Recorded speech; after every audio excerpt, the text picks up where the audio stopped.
So now it's time to look at the international flow of, I'll start again. Now it's time to look at the international flow of capital assets. So let's just backtrack a little bit. In the previous video, we looked at the flow of goods and services. So in particular, we looked at a value or a variable called net exports, which is exports minus imports. And once we understood what net exports actually are, we had a list of things there, 6 main factors that determine the value of the country's exports and its imports, and therefore net exports, which is the difference between the two. So we came to an understanding of the variable itself, net exports, and some of the key factors that determine it. What we're doing in this video is doing the same, but for capital flows. So we're going to define something called net capital outflows or net capital flows, and then look at which sorts of factors determine the level of net capital outflows. So in this video and the last video, we've just been establishing two variables, net exports and net capital flows, and coming to an understanding of what those variables represent and what determines the value of those variables. So in this video, we're doing the second variable, net capital outflows. So let's get stuck into that. So first of all, capital outflows, what I mean by that? Well, they are purchases of foreign assets by Australians, primarily shares, bonds, and we can throw real estate in there as well. Whether we throw real estate in there or not really doesn't matter to this course. We're just looking at capital outflows as an aggregate variable. So they are the purchases of foreign assets by Australians, not goods and services, but assets, shares, bonds. You could also refer to capital outflow as outward foreign investment. So it's definitely foreign investment because it's investment that is occurring in another country, and it's outward because money is flowing, excuse me, from Australia to a foreign country when we purchase a foreign asset. So it could be capital outflows could be referred to as outward foreign investment. It's definitely foreign investment, and it's outward in the sense that the money to pay for those shares and bonds, which is what we're interested in, not shares and bonds themselves, the money to purchase those shares and bonds is leaving Australia. So it's outward foreign investment from Australia. Oh, excuse me. Capital inflows are the purchase of domestic assets, shares and bonds by foreigners. So the capital inflows represent money flowing into Australia to purchase shares and bonds. Equivalently, you could call that inward foreign investment. Foreign investment is coming into Australia, so it's inward in that sense. And it's definitely foreign investment because it involves a foreigner buying a capital asset.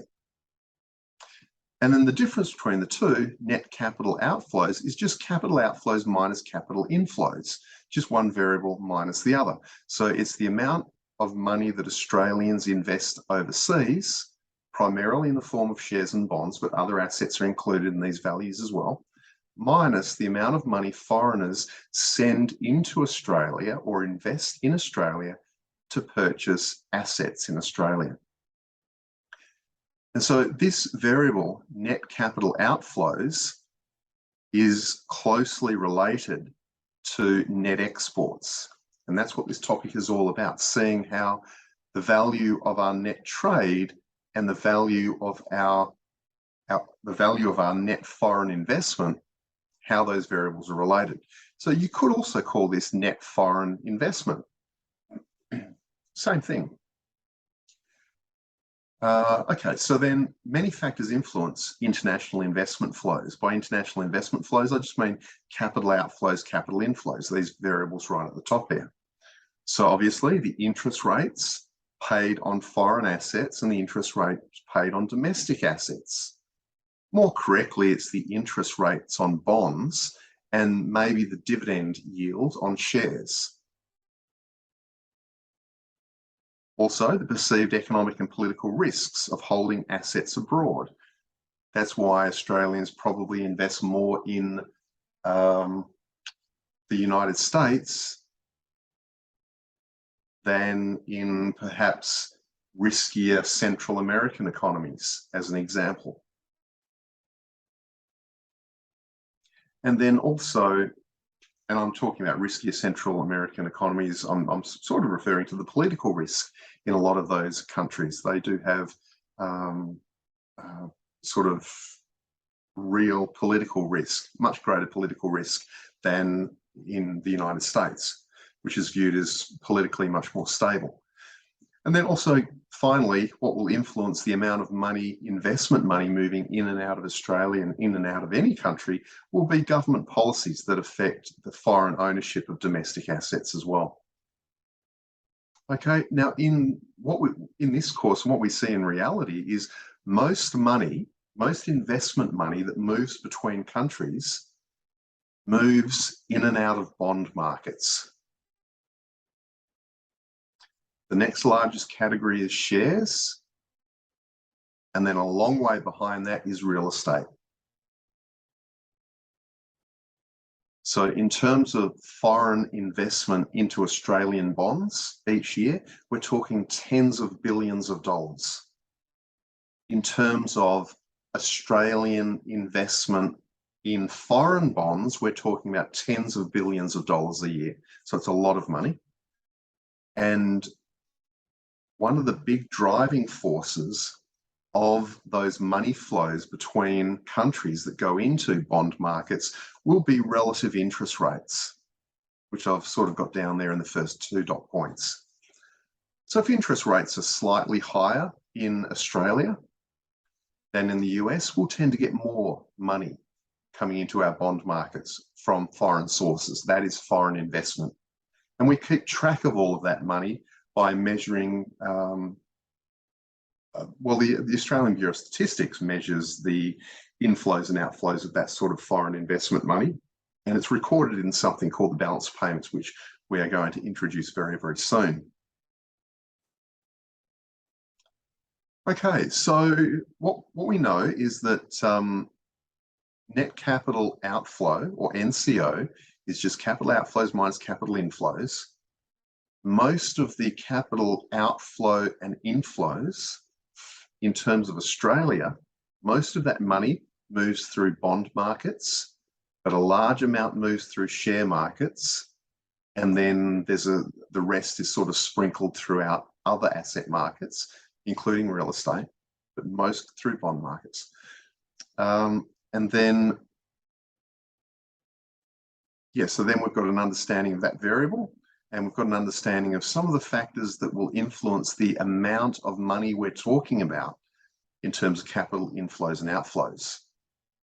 Now, just to give you an idea, over the last sort of 20, 30 years, net capital outflows in Australia have ranged between about minus 20 billion to about minus 70 billion. More recently, so in the early 2020s, we've had some positive values for net capital outflows, sort of positive 10 billion, positive 15 billion. But over most of the 70s, 80s, 90s, and 2000s and 2010s, this variable net capital outflows in Australia has been negative to the tune of 20 to 40 to 50 to 70 billion. Depends on the year you're talking about. So for most of Australia's history, from the 1970s right through to almost the end of the 2010s, we in Australia were in a situation where our capital inflows were greater than our capital outflows, indicating a negative value of this variable. So that means foreigners invested more money in Australia than we invested in their countries. But we'll come to that later. Okay, and the final, I know we've got, so we've been through that one. We've got 2 more slides in terms of this video. So in terms of this slide, what we'll see later on in this topic is the flow of goods and services equals the flow of capital assets. Now, when I say flow, I mean the monetary flows, the net monetary flows. And so another way of stating this equation up here is NCO, net capital outflows, equals net exports. And these variables are the variables that we've been looking at and understanding and thinking about the drivers of over this video and the previous one. We know what net exports are. It's just exports minus imports. Net capital outflow, NCO, that is just this. It's the amount of money, foreign investment money leaving Australia minus the amount of foreign investment money coming into Australia. NCO. It's outward foreign investment leaving Australia minus inward foreign investment. Money coming into Australia in the form of foreign investment. That's what NCO is. Outward foreign investment minus inward foreign investment. It's billions of dollars each year. And what I'm saying now, for the first time, is that these two variables actually equal each other, which is pretty remarkable because we've got billions of different transactions make up NX. NX would be made up of Woodside's exports of natural gas, Rio Tinto's exports of iron ore, other companies that export, and then minus all of the imports. That's even your importation of clothing and software from other countries that you download, apps that you download on your phone, software that you use on your computer, footwear. The car that you purchased is an imported good. So there's millions and millions of export transactions and import transactions each year. And similarly, there are millions of NCO, millions of different individual capital outflow transactions and millions of individual capital inflow transactions each year. But somehow, if you aggregate them all up, somehow they equal. Now, they don't equal just by chance. And so if we want to understand, for example, why Japan has a positive value of NX, maybe we have to look at their foreign investment flows to get some insights into that. And if we want to know why America has such a large such a large trade deficit, so a negative value of NX, maybe we have to look at their investment flows to get insights into that. That's where we're heading. There's a fundamental relationship between the foreign investment flows that move in and out of a country and the trade flows that move in and out of the country. And when I say foreign investment flows and trade flows, of course, I mean the money underlying those foreign investment transactions and the money underlying those trade transactions. But before we get into that, what we have to do first is develop a better understanding of net capital outflow. Okay, if you read most textbooks in macroeconomics, they will state that NCO equals domestic savings minus domestic investment. S is domestic savings, I is domestic investment. That's what the textbooks will tell you. They'll label I as domestic investment. More correctly, it's total domestic borrowing. Now, of course, most investment is funded using borrowing. But if you purchase something on your credit card for $1,000, that also is a type of borrowing and should be included in total domestic borrowing. Even though it's not strictly an investment, if you purchase something on your credit card, maybe clothing for $1,000, that's not investment, but it does require, and it is domestic borrowing. It requires you to borrow money from your bank through your credit card to the tune of $1,000. So even though you'll read in textbooks that S is domestic savings, which is correct, and I is domestic investment, the domestic investment interpretation is a little bit strict. So I'm going to broaden the variable I and call that total domestic borrowing. Admittedly, the bulk of domestic borrowing does fund domestic investment in Australia, but there's also some domestic borrowing, that is $1,000 in your credit card to purchase clothing. There's that type of domestic borrowing that doesn't really, can't really be attributed to domestic investment spending. It's more your domestic consumption spending. So what I've done is I've told you that these two variables equal each other, but I haven't told you why or how. I'll get to that. And now what I've done is I've said NCO is equal to S minus I, but I haven't told you why yet. So let's get to the why of this second equation.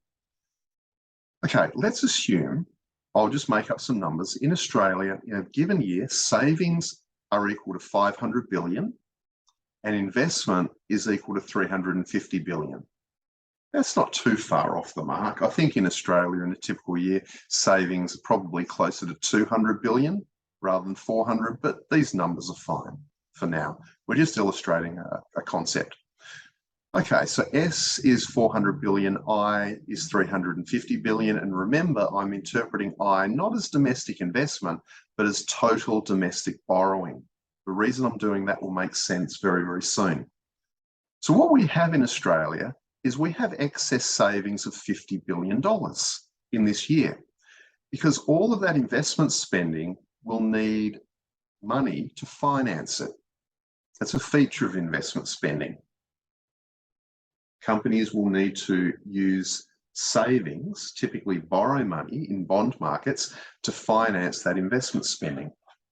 So we've got $400 billion available to finance this $350 billion worth of investment spending. The savings will typically come from Australian households. That'll be you, me, saving money in our savings accounts, in term deposits, putting money into our superannuation funds. Okay, that's where the savings come from. Sometimes governments will save money if they run a government budget surplus, so that will add to the stock of savings in Australia. And sometimes companies will retain some earnings and use that money to pay for their own investment. That'll be included in savings as well. But the vast majority of savings are undertaken by households in this country and most countries. So we've got available, so these savings are kind of a supply of loanable funds, and this investment requires or creates a demand for loanable funds. So 350 of this 400 billion can be used to finance this investment spending. And when I say I here, domestic investment, I'm not talking about foreign investment. I'm talking about investment spending that creates jobs and GDP, investment spending in infrastructure and trucks and other machinery and capital equipment. I'm talking about the variable I that is included in the aggregate demand curve. So we've got savings and we've got investment spending. Now this investment is very different to the sort of foreign investment that I was talking about here. This will get clearer as you sort of work through it and think about it and do more examples. So in a given year in Australia, we've got investment spending of 350 billion. That is domestic investment spending by domestic citizens. It's not foreign investment. And we've got a supply of savings of 400 billion. So obviously 350 of this 400 billion can be thought of as funding this investment spending, but we've got $50 billion worth of savings left over. Now, in the past years, whether I'm talking to undergraduate students or MBA students or postgraduate students, I've sort of pointed this sort of thing out and I've asked them, what happens to the other 50 billion? The other $50 billion worth of savings that are left over after all of our domestic borrowing has been funded. This excess savings of 50 billion, what happens to it? And I've had a lot of people say, well, can't it just be left in the banking system? Just put it in the bank. The answer is no. The problem with that sort of logic is the bank will be expected, or Australian banks would be expected to pay you interest on that 50 billion. Right? Maybe 5% on the 50 billion. It's $250 million a year in interest payments. Well, where's the bank going to get that money from? And don't say out of their profits or some other source. Where are they going to get the money from? They will have to lend the $50 billion out, presumably to someone at a higher interest rate, to then be able to pay interest to the people that have saved this 50 billion. The banks will have to lend it out to earn money, then to pay the interest payments to the savers on this 50 billion. Where are they going to lend it out? Well, they can't lend it out in Australia because all of the borrowing has been taken care of in Australia through this first $350 billion of savings. There is no other place in Australia to lend this money out. It will have to flow overseas, and it will be loaned to foreigners. It'll purchase either foreign shares or foreign bonds. Now, foreign bonds are a way of borrowing money. So that 50 billion could be loaned to foreigners by purchasing a foreign bond, or that money could actually be used to purchase a foreign share, which is you then hold ownership in that company. But companies issue shares to raise money as well.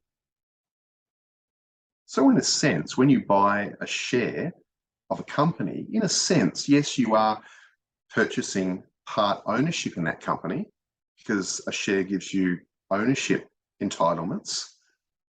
But you're also, when you buy a share, you're lending your money to that company. That company will typically take that money and it'll typically take money that it has raised by share purchases and use that money for investment purposes. Just the same way they would use money that they raise by selling bonds. So what I'm getting at is this $50 billion, which we have left over in Australia, could be loaned out, in a sense, to foreigners by buying their shares or their bonds. The 50 billion certainly won't stay in Australia. It just doesn't. Okay, so in that case, if these were the numbers, we would have a positive value of NCO, net capital outflow, and we would have a net capital outflow of $50 billion. Next paragraph, I'm considering the opposite situation, where investment is now higher than savings. Borrowing is 450, but savings are only 400.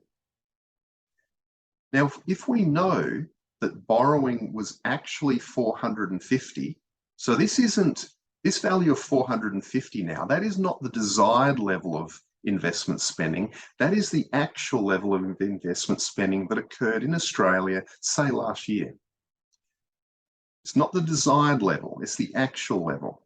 And this savings value of 400 billion, the same, that is the actual level of savings. So then the question is, well, if we actually borrowed 450 billion, but there was only $400 billion worth of domestic savings, how did we borrow the other 50 billion? Where did the other 50 billion come from? You probably know the answer. Of course, it came from overseas lenders. So that money, that $50 billion, to fund the gap between domestic savings and total domestic borrowing, came in from overseas and would have come in through our stock market and our bond markets primarily to fill the gap between domestic savings and total domestic borrowing. And so in that case, total capital outflow, S minus I, would be a negative number, in this case, minus 50 billion. So up here, where we've got 400 and 350, we would have had outward net foreign investment. Think about that, outward net foreign investment. So in net terms,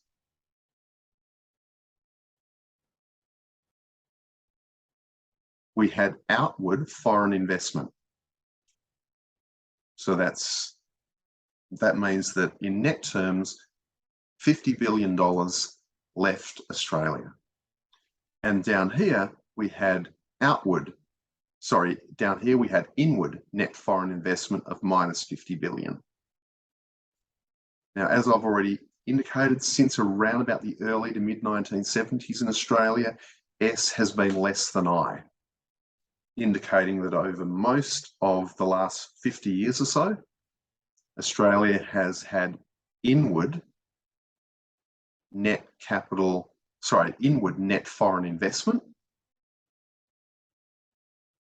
So that means in a net sense, foreigners invested more in Australia than we invested in foreign countries. So inward net foreign investment, that means that NCO must have been negative over most of the last 50 years.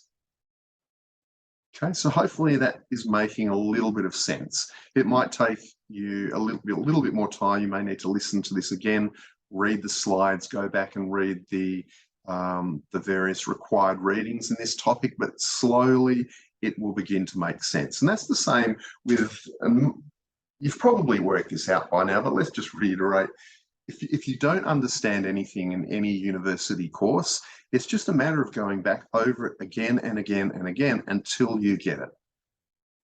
I think sometimes there's a small number of people that read through something, they don't understand it, and they get frustrated. Okay, we all get to the point where there's something we don't understand. The key is to just stick at it and just read it over and over and over again. Maybe take a day or two break and then come back to it. Okay, so then the last slide in this video is once again coming back to this NCO equals NX equation. Now, I've told you that equation holds, but I haven't told you why, but I will tell you why in one of the latter videos in this topic. So now, over most of the last 50 years, we know that Australia has had a negative figure in terms of the variable NCO. What that negative figure means, go back to what NCO means. NCO is S minus I. If NCO is negative, it must mean that savings are less than domestic borrowing. That means we've had to supplement our domestic borrowing with some foreign money to pay for all of our domestic borrowing. That's what a negative NCO means. S is less than I. So if NCO is less, if NCO is negative to the tune of minus $50 billion, that means domestic savings were less than domestic borrowing by $50 billion. And now we're saying, as a result of this equation, that if NCO is minus 50, NX must be minus 50 billion as well. Well, if NX is minus 50 billion, it means that the value of our exports were $50 billion less than the value of our imports. So if NCO is minus 50 billion, Australia will be running a large trade deficit, which is a negative value of NX of $50 billion as well. Now, for those of you who have done a little bit of macroeconomics in the past, you'll realize that if NX is negative, it doesn't necessarily mean the country runs a trade deficit, because the trade deficit is made up of more than just NX. But for now, as I'm sort of warning down here partly, just for now, I'm going to equate the trade deficit with the current account deficit. And I'm just assuming that the current account deficit is only made up of the trade balance. Okay, but that is just a couple of throwaway lines for people that have seen this material before. If this is kind of all new to you, don't worry about that at the moment. Just stick with the idea that NCO is equal to net exports. NCO is net foreign investment flows in and out of Australia. NX is net trade flows in goods and services in and out of Australia. And somehow those two variables equal each other. In Australia, in the United States, in the UK, in Japan, in Korea.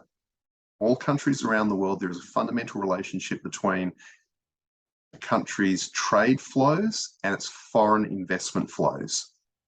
And we're getting very close to discovering why that equation holds.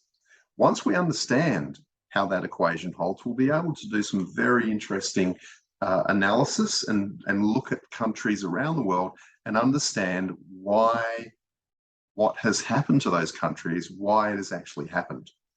So for example, if we get a big surge of foreign investment into our property market in Australia, and we open up our property markets to foreign buyers, and you get tens of billions of dollars of money flooding into Australia, that is going to affect wineries down south that are exporting wine to Asia, because the variables are linked. Tens of billions of dollars flowing into our property market from overseas will change the value of net capital outflow. And somehow that's going to affect wine exports, education exports, tourism exports, as well as imports.